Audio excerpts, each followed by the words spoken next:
What if a simple phone call to your sick grandmother cost you your entire career?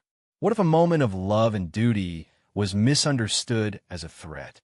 This is the story of a young woman who spoke her native tongue at work and lost everything overnight until the world heard her voice. They called her Elena. But behind that simple name was a story layered with heartache, grit, and the kind of quiet strength that most people overlook until it speaks loud enough to change a life. Elena wasn't raised in the warmth of a typical family. Her mother vanished when she was barely able to speak her first words. No explanation, no farewell, just a memory blurred by time. Her father, well, no one ever mentioned him.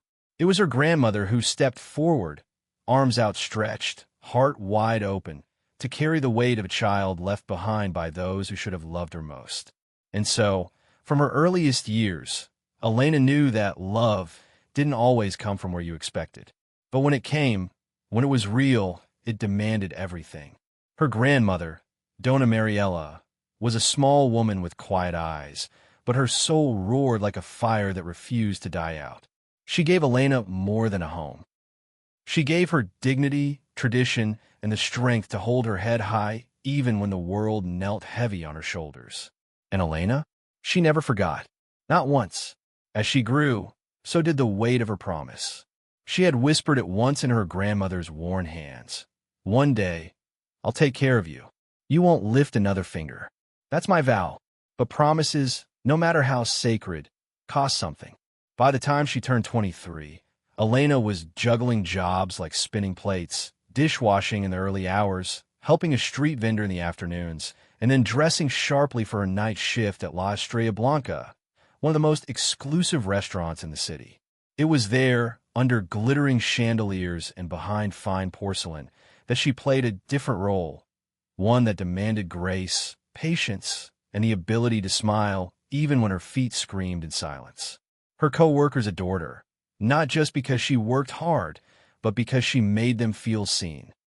Every birthday remembered, every bad day softened with a kind glance or warm joke. Even her manager, a man not easily impressed, often said, "If I had 10 more like Elena, this place would run itself." But what they didn't see, what no one saw, was the exhaustion stitched into the corners of her eyes. The late nights walking home in the cold. The quiet phone calls between shifts to check on her grandmother's blood pressure.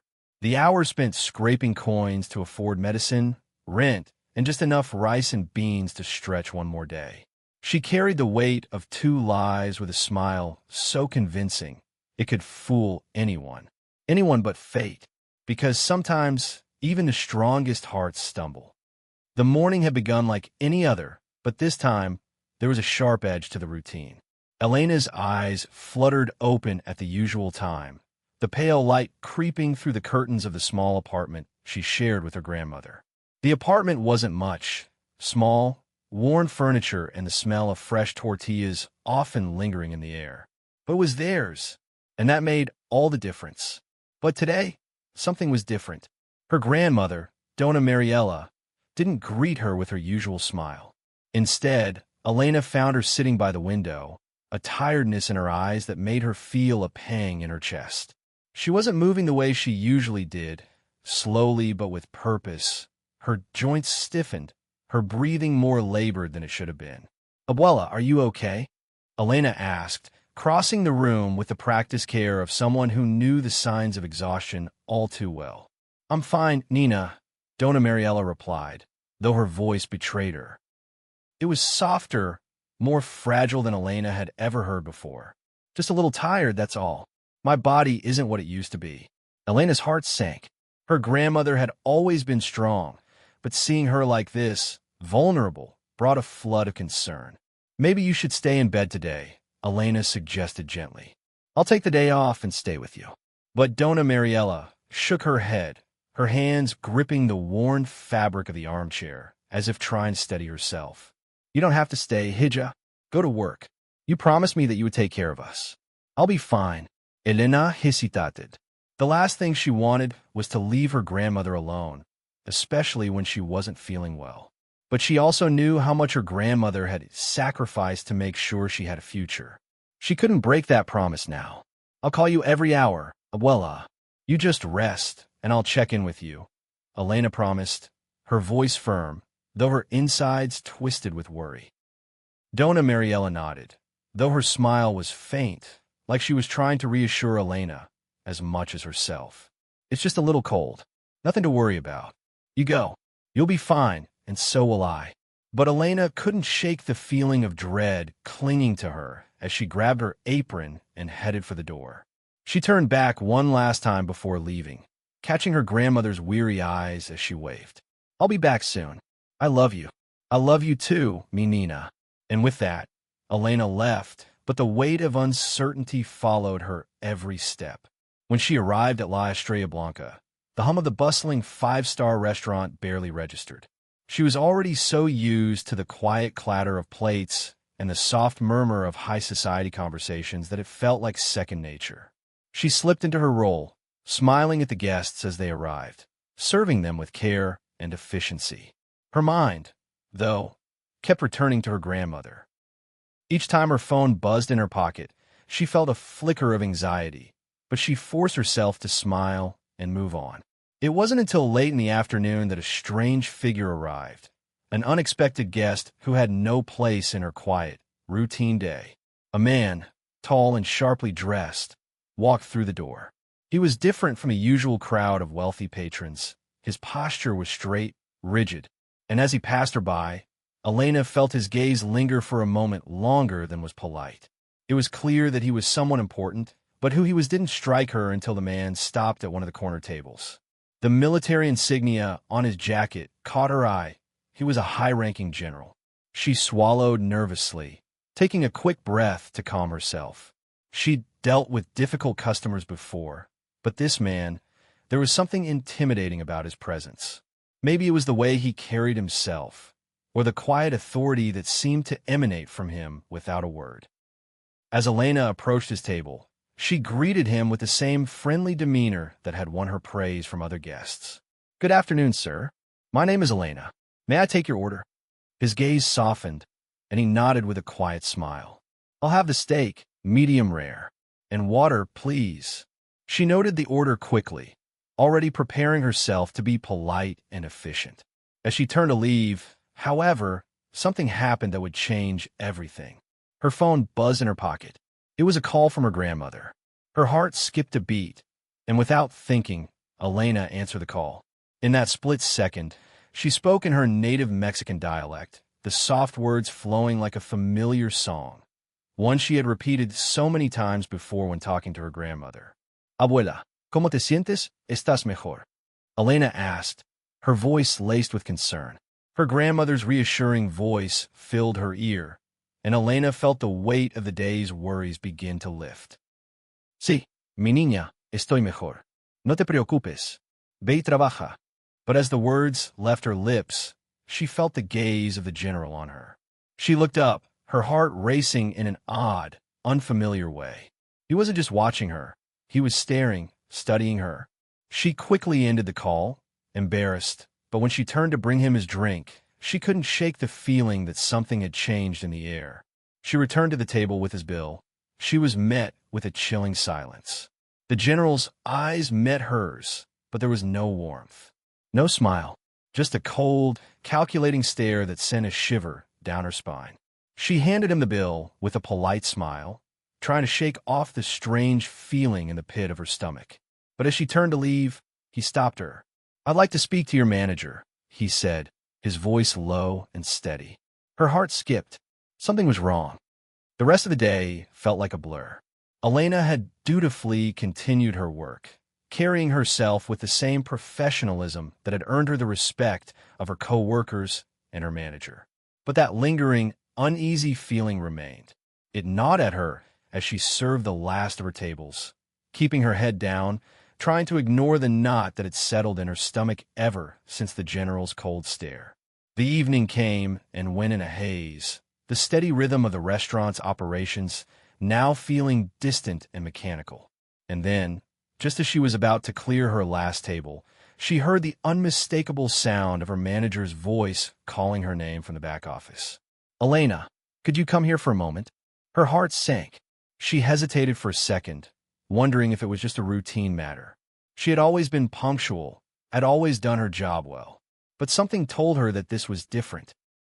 With a deep breath, Elena walked toward the back office, her mind racing with possible reasons why she was being called in. As she stepped inside, she was met by the cool, detached expression of her manager. His eyes didn't meet hers right away. Instead, he glanced at the papers on his desk, his hands folded neatly in front of him.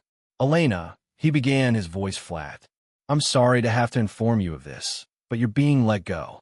Effective immediately." Elena froze, her breath catching in her throat. "What? No, but I've been doing everything right. I've worked hard and—" "I'm sorry, but these are orders from the top," he interrupted, his tone leaving no room for argument. "I've been told to let you go. There's no explanation, just orders from the higher-ups." Elena's mind reeled. She stood there, trying to find words, but they were stuck somewhere deep within her chest. Her head swam with confusion and disbelief. "But what did I do wrong? I don't understand. I haven't done anything."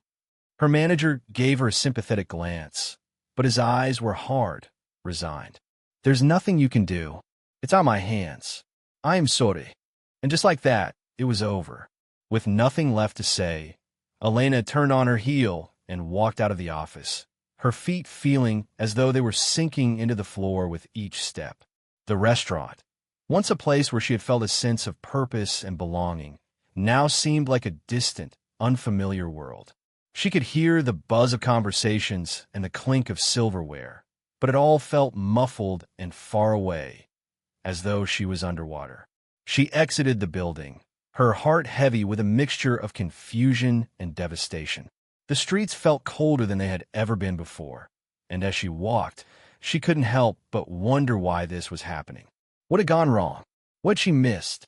Her grandmother's face flashed in her mind, the image of her sweet, fragile smile. How could she go back to her now?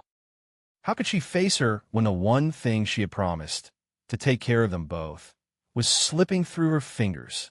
When she got home that night, she collapsed onto the couch, too tired and heartbroken to even remove her apron. The weight of the day bore down on her, leaving her too exhausted to think clearly.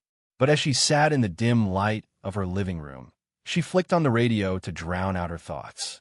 The familiar voice of the everyday struggle host filled the room. It was a late-night talk show where people called in to share their hardships, vent their frustrations, and find some kind of solace in knowing they weren't alone. With a sigh, Elena picked up the phone and dialed the number, unsure of what to expect. She didn't want to say her name, didn't want to make it personal, but she needed to speak, needed someone to hear her.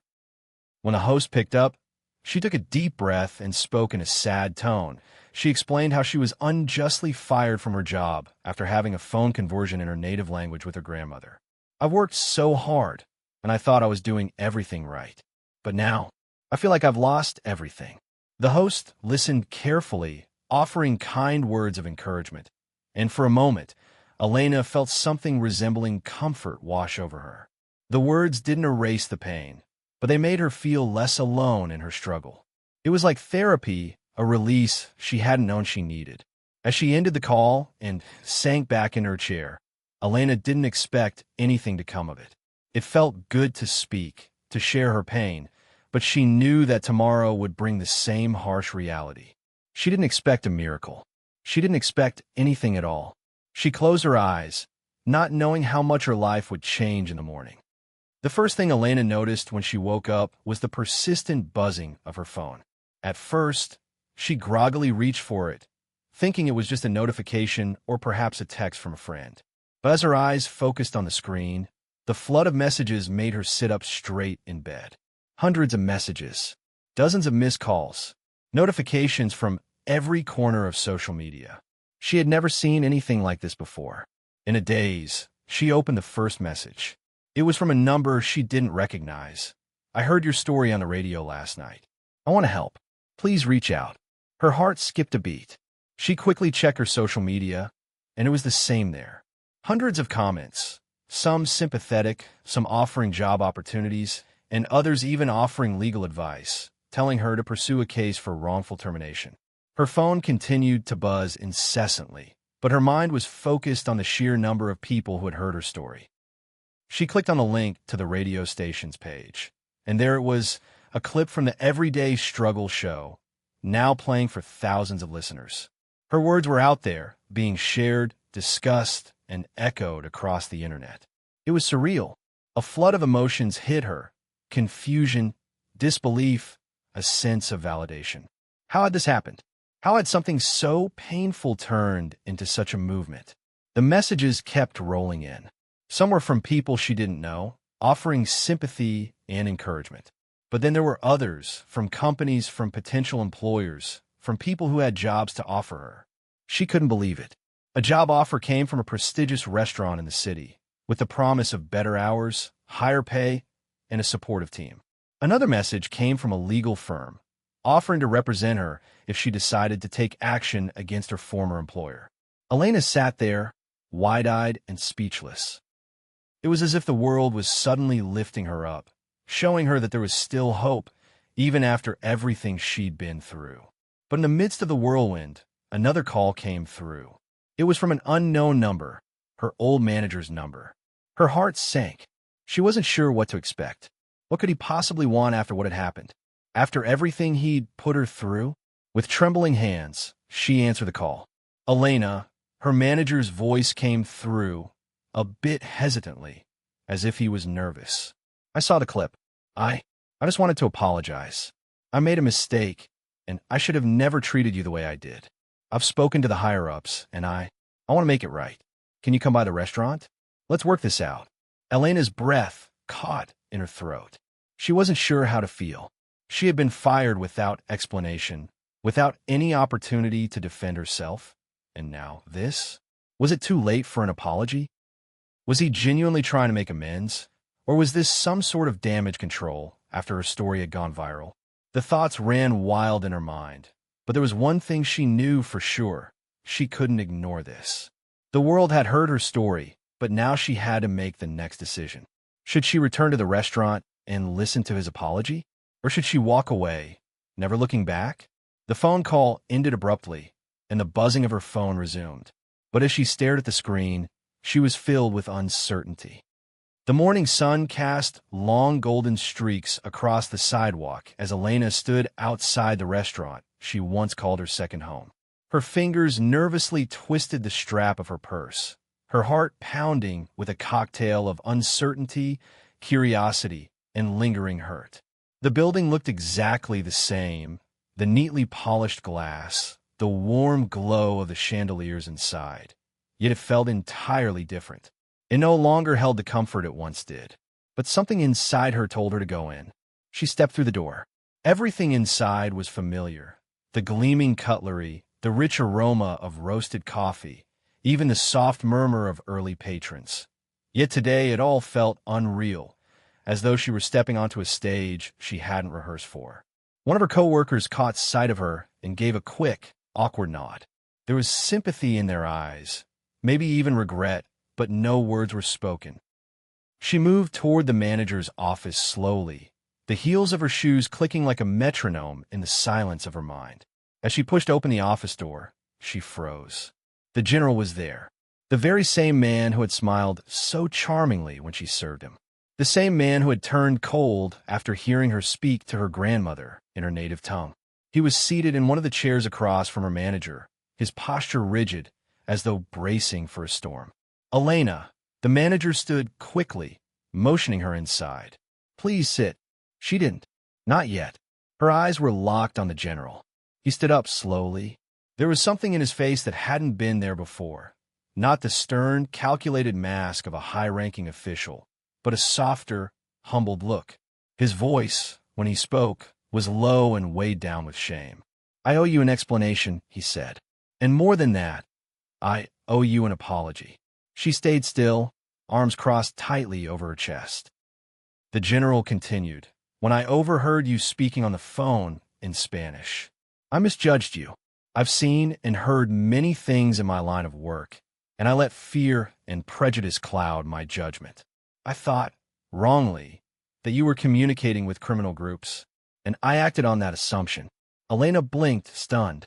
Her voice caught in her throat. He looked directly at her now. I was wrong. Deeply wrong. I've since learned who you are, what you do, and why that call mattered so much to you. I can't undo the damage I caused, but I want to say from the depths of my heart, I am sorry. The manager, now standing beside the general, nodded.